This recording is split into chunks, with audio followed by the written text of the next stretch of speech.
It's finally here. There wasn't anyone waiting for it. But it is here. And I was wrong. Wrong. Did he just admit he was wrong? I didn't know content creators could do that. Yes, boys, I'm gonna have to eat a big old load of humble pie today because Outer Worlds 2 proved me wrong. But then it went ahead and proved me right on other things. Let's talk about it. I liked it. I did. I really did. Which is really something. Because I was in a sour mood. I was ill. Battlefield 6 Season 1 came out and I wanted to play that. But no, Obsidian had to release their game in probably the dumbest window they could have. When should we release our game? How about when the biggest multiplayer game of the year drops their Battle Royale? And when a game that's generating a ton of hype releases as well in Arc Raiders. That's genius. Yes, there is crossover. All of my friends on Discord are playing one of those two games, with one of my friends sending me this message on Discord. Why the f*** are you playing Outer Worlds 2? When Outer Worlds is something they would play. But I really did enjoy it. Now that doesn't mean that it's perfect or it's some brilliant game, because I am about 16 hours in and I am putting it down before I finish it. Yes, doesn't make sense, does it? I will or I won't explain myself. Trust me, bro. That's what online discourse around games is turning into, isn't it? Just trust me. The game's a success.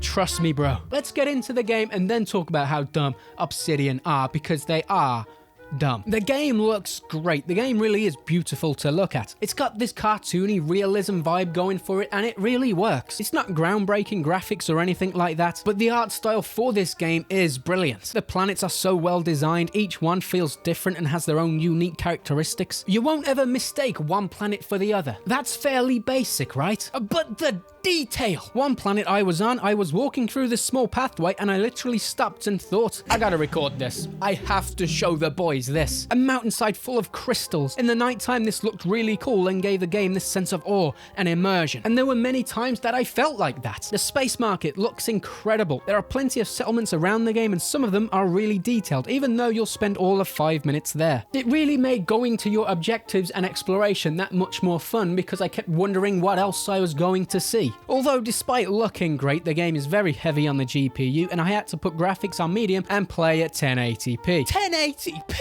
The game makes the GPU work no matter what graphics settings you have on. And then there are the same issues present that every other Unreal Engine 5 game has. Stuttering like crazy, frame rate struggling to maintain any kind of stability. There are reported crashes and some bugs, some of them game breaking and some just really inconvenient. There is a bug right now where an NPC will just forget any conversation they ever had with you, which that should be a quest. Imagine a town you go to where everyone forgets the conversation they had with you. That would be cool. You just said that. Am I crazy? Is this game broken? Yes, the game is broken in this case. The story is fairly simple and straightforward. So far, at this point where I'm at, my mission is just track someone down. I won't say why because that is spoiler territory, but it is interesting enough for me to keep playing and find out the bigger picture. Now, you might be wondering, what about all the anti-capitalist trailers and marketing they did for the game that was super cringe and put me and a lot of other people off buying their game? I don't know. Bad marketing? Maybe they were just trying to be meta with how they market their game and what's actually in their game. It just really didn't work and soured a lot of people. Capitalism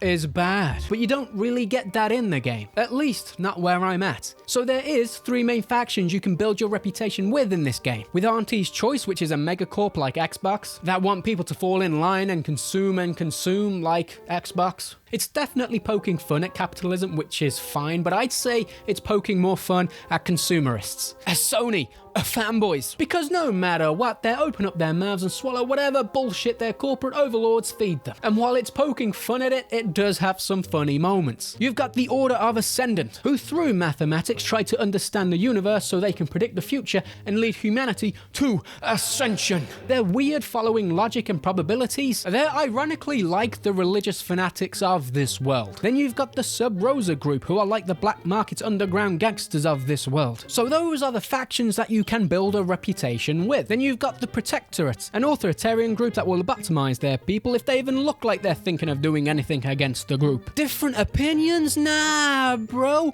lobotomy for you. Oh, you don't like the color of your uniform? Lobotomy. You can't join them. They are the bad guys, so far for me. You can work with some of them, you can also talk to some of them, but for the most part, they are the enemy. You've got the Earth Directorate, which is what you are part of when you start the game. They want to stop any and all evil, corrupt groups in the system. Finally, you've got the Rift Cult, which is a cult obsessed with the Rift. Obviously, what else could it have been? So me explaining the factions here to you is more than the game ever does, despite its very long and boring opening level. I had to look most of these up as I was progressing because I didn't play the first game and had no idea what was going on. I was confused. I thought from the trailers Auntie's Choice would be the bad guys. Maybe they turn into the bad guys, but 16 hours in, I've seen her once. Accidentally. I can't really talk much about the story because not much has happened and I don't know if it's gonna get better or worse. But where the game shines is where these different factions interact with each other on each world. On each planet you go to, one of them is warring with the other and you'll get some interesting side missions to do because of that. I don't know why in the marketing for this game they went with the anti-capitalist message when if anything the game is more trying to say that no matter who fights for power over these planets and resources, the little guy loses. Oh look, gotta fight another battle for a dictator who I'll never know or meet because we need those resources over there that don't really matter in the grand scheme of things because the world is going to end. Now the characters, the bread and butter of Obsidian's RPG games. The NPCs you spend most of your time with that need to be really, really interesting. And above all, look cool. One character looks cool, Aza. She is the only one I can see anyone dressing up as for a weird convention people go to. The rest look like botched costumes from those conventions. They really do, but you can upgrade their armor and then they start to look cool. But they are uninteresting and none of them are memorable at all. None of them really want to make me learn about their past or do their side quests, but doing their side quests is how you make them look cooler and upgrade their armor and weapons. But the uninteresting designs of these characters and most characters in the games really detract from their game. We could have characters that look cool, or we modernize it, like Concord. So stunning, so brave, which is weird when you compare it to how good the game and its environments look. I played through Mass Effect once and I can remember every single companion. I had to look these characters up as I was writing this video because I forgot some of them. Now while we're talking about them, let's talk about how they affect the gameplay. Not much. No, not at all. Honestly, the companions in this game are one of my biggest gripes with it. The only one that offers something worth using is Niles. He lets you craft whenever you want. The rest of them offer nothing. Why can't the engineer of the group open doors with an engineer skill check? Why? What sense does that make? No fucking sense. They are just kind of there offering nothing to you. You're better off playing solo. So the gameplay works how you would expect from these sort of games. You choose your background. I chose the Rastabout, which is basically you role-playing as an agent because the real agent died and you took his things. You have no idea what's going on or why it's going on. I thought this would be pretty funny, and it was. At some points, characters would just turn to me and say, "Why are you here? How are you here?" As my character just fumbles his way to greatness. You've got your skills, which are the usual things, lockpicking, engineering, speech, and almost 100 perks for you to choose from that do influence the way you play the game. Now this is what I like from Obsidian. I love this kind of RPG. Pick what kind of character you want to be and that's what you'll focus on and that's how you'll play the game. And the playthroughs will be very different for those that picked a different background or a different skill. I constantly saw different options come up that I couldn't choose that would have gave me an easy option for the pickle I was in. It's great and it offers replayability. Now just be careful because you can only respec once after the tutorial mission. That's it, and if you don't pick something like engineering, your companions don't do that for you. Just bear that in mind. Their game is very dialogue heavy. At the beginning I was mad because they just kept on talking. On and on and on and on, man. Will you just let me play the fucking game, please? There is a lot of dialogue though, but unlike Avowed, it's actually pretty good. Suits the world you're in, gives you the information you need without overstaying its welcome, and for the most part, the voice acting is good. You got a lot of choice here, and you always have multiple dialogue routes to go. Now, the combat. Is the combat good? Is slaying cultists left, right and center good and fun? Yes, the combat is fun. Plenty of wacky weapons for you to try out. My favorite so far is this beam cannon thing that disintegrates people. That is super fun. The guns feel real smooth. It's not like Battlefield smooth. I say that because that's what I've been playing a lot of lately, but it's still pretty good. It feels good to shoot in this game. You've got gadgets to give you an extra edge. I don't like the healing system. Not a fan, nope. Not a fan. You heal, but then you fill up your poison meter, so you can't heal again before that goes down, which is annoying. But if you have the right mod on your helmet, it does go down faster. Talking about armor, you only have 2 slots, your outfit and your helmet, not gloves or boots or leggings, which I think if those slots were available, you could make more customizable builds. Lost opportunity in my opinion. More work? Yes. But when you play games that have those, it really shows what these other games are missing with creating builds. Plenty of enemy variety, animals, robots, humans. The AI is typical of these sorts of games. Sometimes they're just completely brain dead. You've also got plenty of mods for weapons and armor. You can even customize your healing. However, difficulty in this game sucks, and not in the good way. Oh yes, it does. So I played this on hard. I was hoping it would do something interesting for an RPG game. Instead, enemies are harder to kill and you are weak as shit. That's it. This really affects combat in a lot of ways. I feel like you're forced to use the best weapons you have at all times instead of some experimenting, because you will die very quickly and the enemies are super spongy. This is great. So much fun. So much fun. This still not dead. Still going. Yep.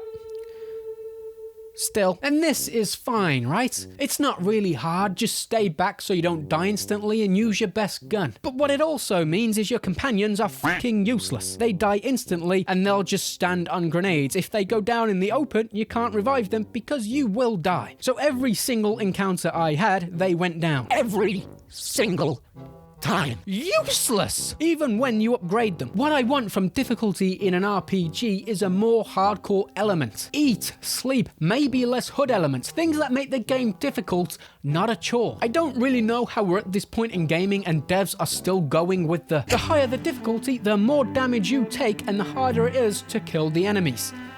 That's it. I just think it's lazy, but just play this game on normal unless you're after achievements. It's not challenging, it's a chore, and your companions will spend most of their time on their knees, and not in the fun way. Spongier enemies is not challenging, it's annoying. Give me real difficulty, mechanics that make the game difficult. Dying light with the nighttime. Give me something. The quests are pretty good, plenty of ways for them to turn out, plenty of options, some have nice little stories interlinked. You'll have interactions with characters and then later on in the game they'll show up again remembering that past interaction. Level design is fine, it's not as boring as the open world being the level like other games, Assassin's Creed Shadows, but you'll go to an area or a building and it's clearly designed for that quest and you work through that area. Main quests anyway. Side quests are okay, they're not designing a whole area for you as like the main quests, but instead of fetch quests, they'll give you something more interesting to do. Like turn all of the people here against their leader or sabotage their equipment. I feel like other open worlds would just give you a hello fair quester, you need something from me,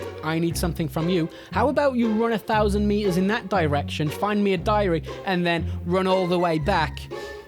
And that's the quest. No, stop doing that, it's bad. And this game doesn't do that. And the exploration in this game is pretty good. The maps aren't overly big, everything feels good distances away from each other. You can stumble on some pretty cool things. At one point I stumbled into a group of protectorates hiding completely on accident that had to do with another quest. I do, however, think exploration was better in Avowed. I do. I didn't completely hate that game despite what some of the comments on that video say. Oh, and one of the big complaints about Avowed was with the world being dead and lifeless. That isn't here in the Outer Worlds. The world does react to you. You can shoot anyone, I think, and they will fight back. The music is good and atmospheric. You've also got a radio you can listen to while you massacre everyone. Which brings me to the reason I'm quitting this game for now. The audio. Yes, the audio. I can't take it anymore. What? Why?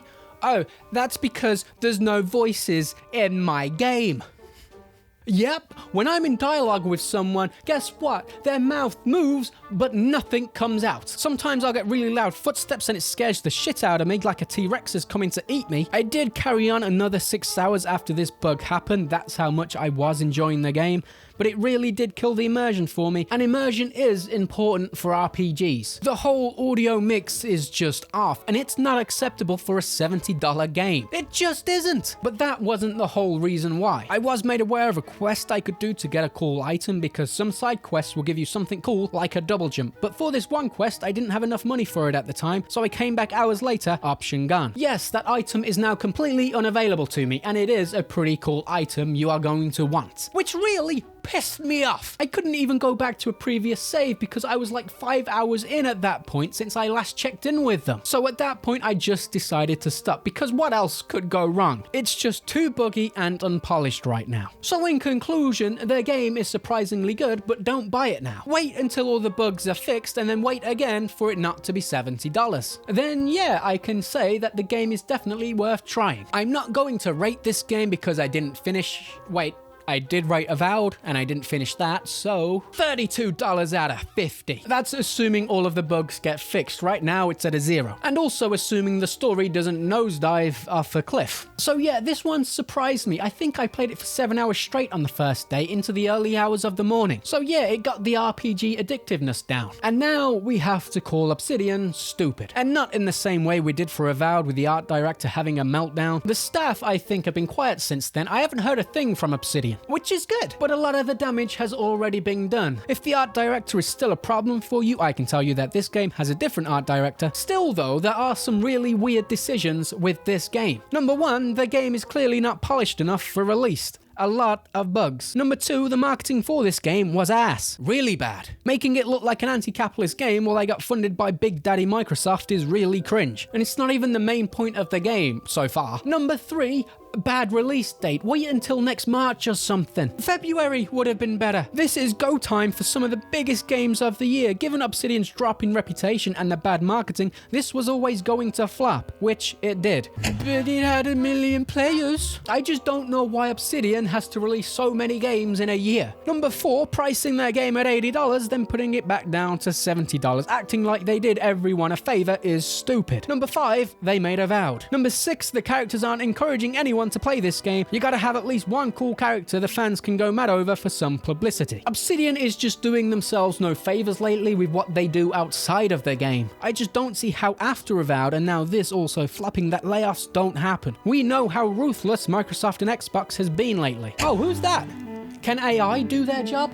And the Outer Worlds 2 team doesn't deserve that. I really don't think they do. It's a really good game despite the bugs. And it really is a shame they shit the bed with the marketing. One quick note because I didn't know where to fit this in, but that clip that went viral of the woman slapping the shit out of the boy is a TV show in the world. It's not actually part of anything. If you ask me, in a world where megacorps like Disney are reigning supreme, a girl boss with a Captain Marvel haircut leading a TV show next to a small twink boy makes so much sense it's hard to believe it's an accident from Obsidian. But we know Obsidian is very much for the modern audience, so it very much is an accident. Apologies for last week, boys. I was really ill. Had no voice.